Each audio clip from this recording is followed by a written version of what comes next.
Good day, Licenciada Blanca Delgado and dear classmate. In this video, I'm going to talk about the topic of Unit 3, the sound of language. The importance of making the sounds and articulating the words correctly will be one of the objectives. Then, I will show you some important facts about phonetics.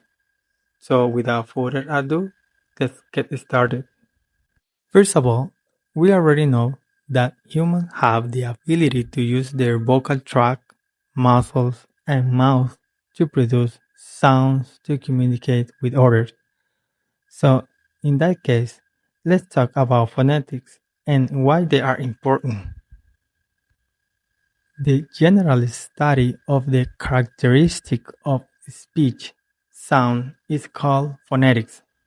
Our main interest will be in articulatory phonetics, which is the study of how speech sounds are made or articulated. Other areas of study are acoustic phonetics, which deal with the physical properties of speech as sound waves in the air, and auditory phonetics, which deal with the perception via the ear of speech sound. Now let's talk about consonants. When we describe the articulation of a consonant, we focus on three features: the voice and voiceless distinction, the place of articulation, and the manner of articulation. Voice and voiceless sound. To make a consonant sound, we start with the air pushed out by the lungs up through the trachea or windpipe to the larynx. Voice sound. Speech sound produced with vibration of the vocal folds. Some words such as z or v are voiced because of vibration. Voiceless sound. Speech sound produced without vibration of the vocal folds. Some words such as s or f are voiceless. Now let's continue with the place of articulation.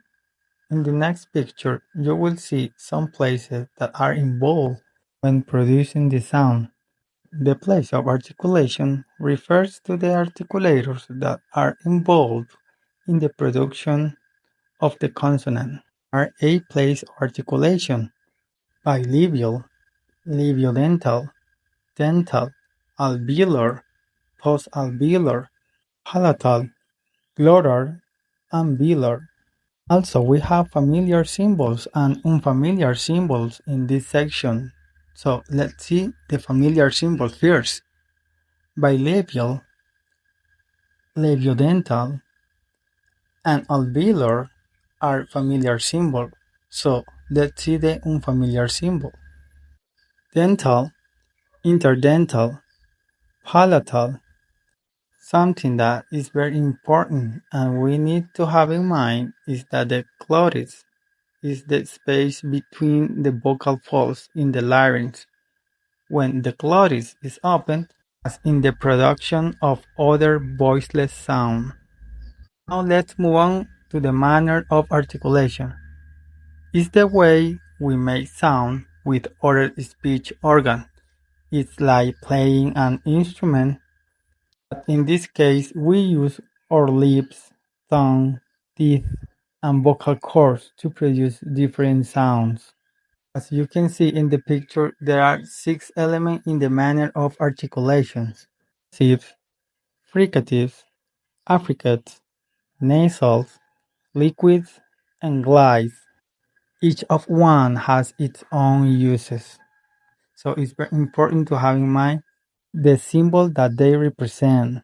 Now let's have a look to the consonant chart that describe the sound used by English speakers.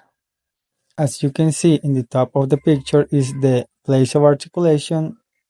On the left is the manner of articulation, and then we have some example and some symbol that they represent. Also, you can see if it is voice or voiceless. Now let's talk about vowels. A vowel sound are produced with a relatively free flow of air. They are all typically voiced. To talk about a place of articulation, we think of a space inside the mouth as having a front versus a back and a high versus a low area.